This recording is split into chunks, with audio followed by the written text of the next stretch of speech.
Right now at 6, federal judges ordered the Trump administration to continue funding the SNAP program. Local food pantries are reacting to that decision.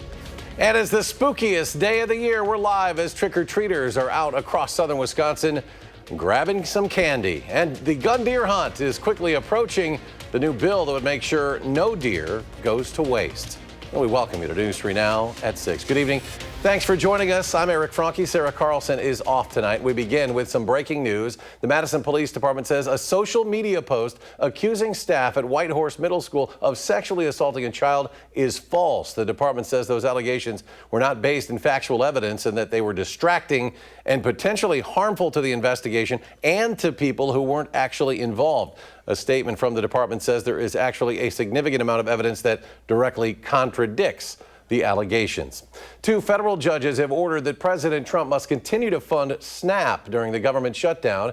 That ruling comes just hours before the USDA planned to freeze payments to SNAP. That reversed the department plan before the shutdown that said money would be tapped to keep the program funded. The question now is, how will this affect the 700,000 Wisconsinites who rely on SNAP to put food on the table?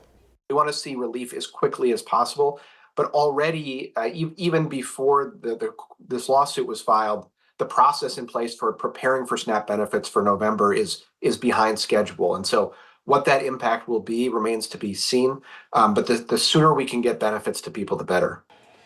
The judges expect updates on the administration's progress on its compliance with the ruling on Monday. With the delay, people who receive SNAP benefits may end up needing to go to the food pantry anyway. Second Harvest says it is ready for an increased demand. We are activating an emergency response protocol here, and as part of that, we have doubled the amount of produce that we're going to be sourcing and purchasing and getting that to our partners at no cost so they can distribute that to families. Now, for every $20 someone gives to Second Harvest, it can provide up to 5 bags of groceries to a local family. To donate, go to secondharvestsw.org. An order requiring elections officials to verify the citizenship of all 3.6 million Wisconsin voters is on hold. Earlier this month, the state Justice Department sought the stay while it appeals the case. Wisconsin law already requires voters to certify they are U.S. citizens. It does not, however, require elections officials to obtain proof or require voters to present any proof. It's unlikely this issue will be resolved, though, before the state elections that come in February and April. All Wisconsin students will now have to keep their cell phones out of sight. That's thanks to a new bill. Governor Evers signed it this afternoon, requiring school districts to prohibit phone use during class instructional time. The governor says that he is deeply concerned about the impact of cell phone and social media use on young people. The Wisconsin Policy Forum, though, says more than 70% of the state school districts already have some type of cell phone policy in place.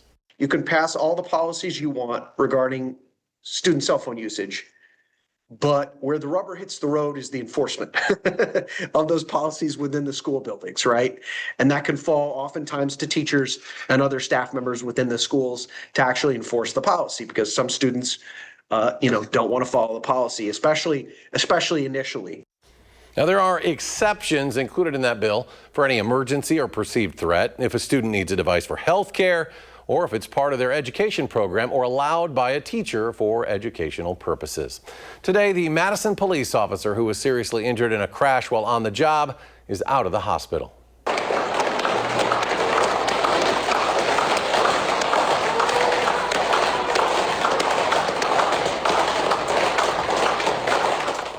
This after 35 days of treatment. Canine officer Ryan Kimberly gets to go home. It was September 27th. Officer Kimberly and his partner, Canine Freddy, were hurt while responding to reports of a truck driving erratically. Staff at the Encompass Health Rehabilitation Hospital in Fitchburg, along with fellow first responders, as you saw there, lined the halls to send him off. A fund has been created to help Officer Kimberly and his family while he recovers, and a link to that can be found at our website, channel3000.com. Now to our forecast. A lot of folks out trick-or-treating, but there may be some showers in the area. Blaze, what's the radar look like? Yeah, well, we got a little bit of rain out there. We're taking a live look at our Edgewater Sky Cam in downtown Madison. Overcast conditions, winds are light, some maybe light drizzle falling in the city. It's 45 degrees, and elsewhere temperatures are very similar, and we're still dealing with that light rain to moderate rainfall across a lot of southern Wisconsin. Now moving out of Janesville, more into Walworth County, really stretching along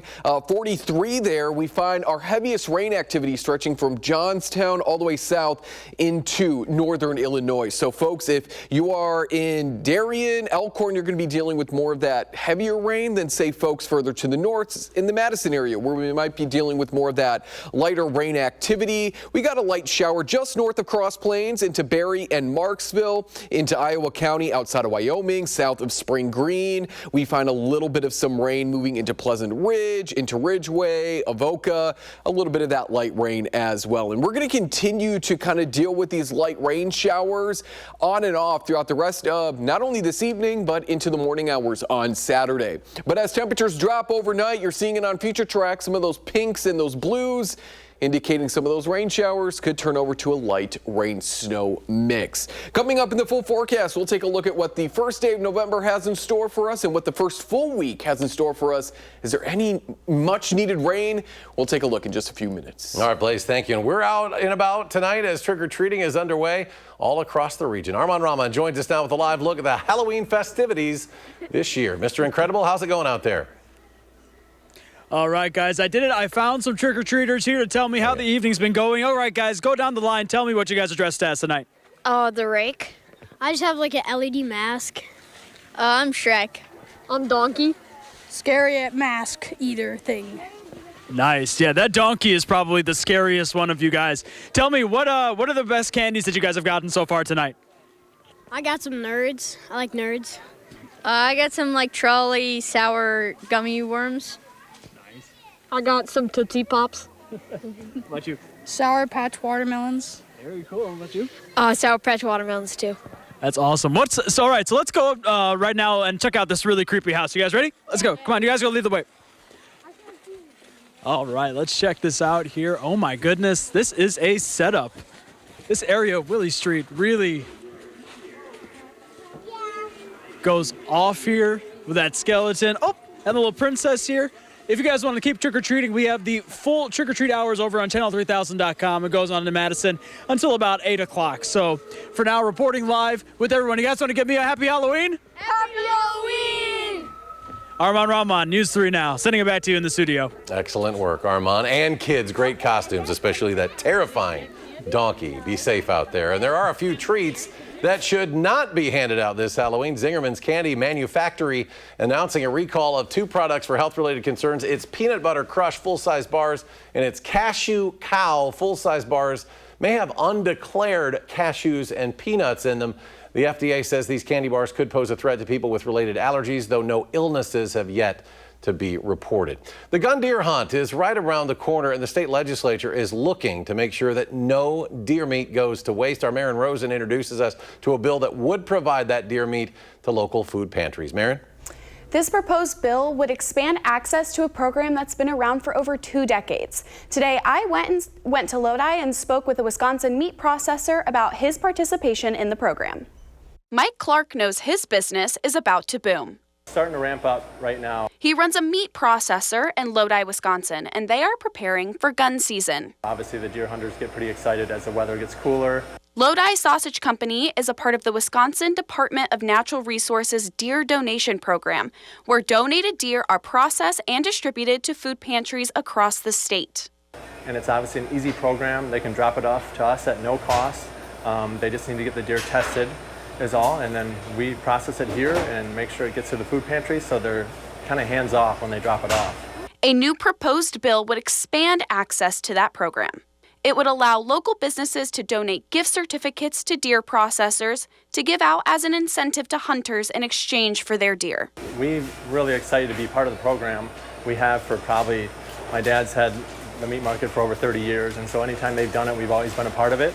And we've given a lot to local food pantries who really like it and like that kind of meat this time of year. And it's hard for people to get venison. Lodi Sausage is preparing to process around 700 deer in just 1 week at the end of November. We have 10 people going nonstop and cut about 80 deer a day during the season to try and keep up with it and actually keep them fresh and keep them, get in the freezer and get them cut the way they want them. We feel lucky that we have a business that we can do that and give back to the communities close to us.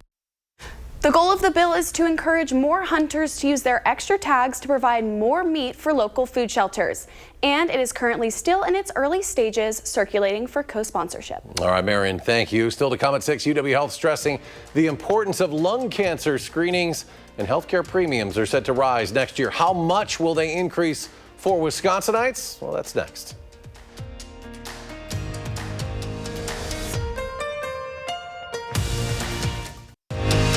You're watching News 3 Now at 6. Well, this week, Governor Tony Evers released the 2026 healthcare premium rates for Wisconsinites based on increased rates approved by the Trump administration and the Enhanced Affordable Care Act tax credits not being extended. Many Wisconsinites will see their premiums double, with some seniors seeing an increase of over $30,000 per year. The 2026 open enrollment period for healthcare coverage starts tomorrow. I think what it's going to do is make a lot of people reevaluate which plan they're actually picking. Because odds are there'll still be something that's affordable. There may be people might choose to go with a different insurance network, a different provider network, just to make sure that they can afford those monthly premiums. And the Affordable Care Act tax credits are set to expire at the end of the year. Now, according to KFF, 78% of Americans support extending the tax credit. Tomorrow is the start of Lung Cancer Awareness Month, and UW Health is emphasizing the importance of lung cancer screenings. It's the leading cause of cancer deaths in the United States, accounting for about 1 in every 5. But when detected early, the 5-year survival rate is 64% compared to just 9% when found at a later stage. Despite these facts, only 19.2% of eligible Wisconsinites were screened in 2022. Most patients who are diagnosed outside of a lung cancer screening program are diagnosed with more locally advanced disease, at least involving lymph nodes. Most are diagnosed with stage 3 or 4 disease. UW health officials say they encourage lung cancer screenings for people who are at risk based on age and smoking history. Other risk factors include secondhand smoke, radon exposure, carcinogen exposure in the workplace, and a family history of lung cancer. Still to come at 6, Blaze tells us if some showers will follow us on into the weekend. And taking Halloween decorations to the next level, the Hollywood-inspired circus coming to life on the West Coast. That story just ahead. Stay with us.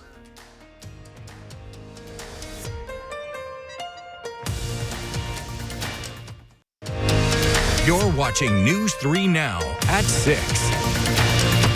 Welcome back. Halloween is the time when thrill seekers hunt for horror, while others turn their homes into haunted houses. And one Southern California home is taking decorating to the next level. Cheryl Watts Justo has a background in props and set dressing, but it was her then 9-year-old son Marcos who asked to create a circus in their front yard, a tradition that began during the pandemic. Marcos's clowns take over their front yard with live teenage actors and animatronics, all inspired by Hollywood. I got the opportunity once to actually meet Tim Burton, so that was like a life-changing moment for me. They say it's very much like a movie set. A lot of people liken it to what they see when they go to Disney. And parents say this circus allows kids to try out their creative craft with children as young as 5 years old participating. And check it out, from Elm Street to Hollywood Boulevard, the man best known as Freddy Krueger has earned his Walk of Fame star. Halloween, an eerily perfect time to honor Robert Englund, known for his disfigured face, a metal claw glove, and a grisly voice. Freddy Krueger terrorized victims in their sleep and left viewers wide awake with fear.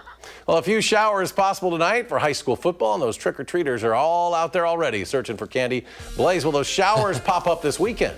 Into Saturday, yes. Sunday, we do start to dry on out. We'll replace the rain with windy conditions, and then starting out that first full week in November on the sunnier and warmer side. Let's take it into those rain showers there, crossing the county line from Rock into Walworth, stretching from Bradford into Darien, just south of Delavan right now, beginning to push into Walworth. This is our heaviest shower out there. So folks, further into Walworth County, if you haven't started trick-or-treating yet, you're likely going to be running into some of these rain showers.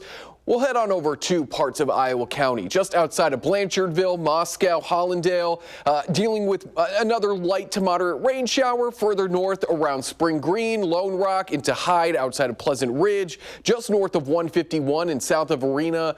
A little bit of some of that lighter rain as well. In Dane County, we find maybe a little shower beginning to move into the outskirts of Waunakee, but for the most part, we could be just dealing with some of this drizzle, kind of that little spittle, if you will, as we go over the next couple of hours. Hit or miss, light to moderate rain showers will continue to be possible as we head through the rest of the evening.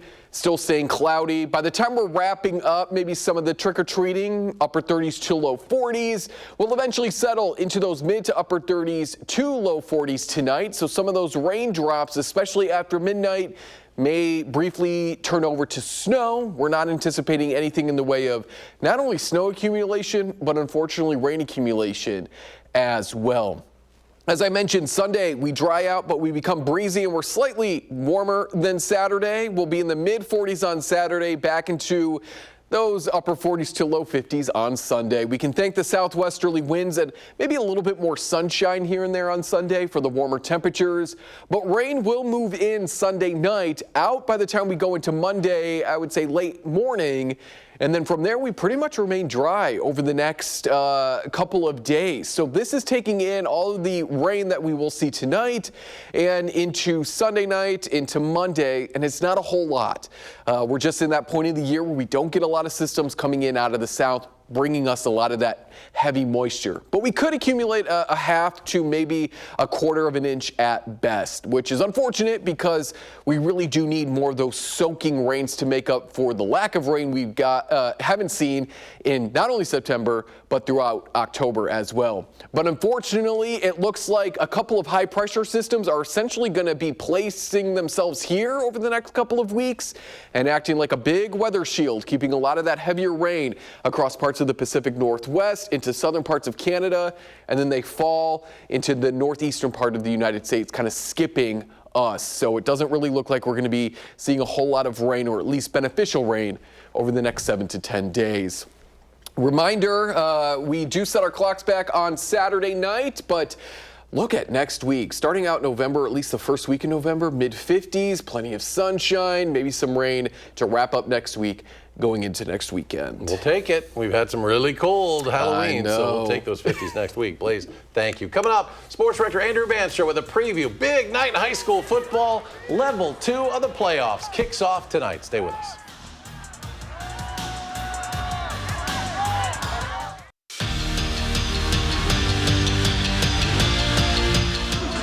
Matt LaFleur said it best. I don't care that it's Halloween today. We've got a football game to prepare for, which is exactly the motto across our state this evening. It is level 2 of the postseason in high school football. Come back tonight at 10. We'll have the final drive with all 17 scores from every game in our region, at least teams from our region that played in. But on the volleyball court, Halloween, the Badgers say, is a way to add to the atmosphere that happens when Nebraska comes into town later this evening. One of the best rivalries in all of sports. And for Mimi Collier, in her first time playing in the rivalry, well, she says adding a holiday on top of this showdown makes it even more magical.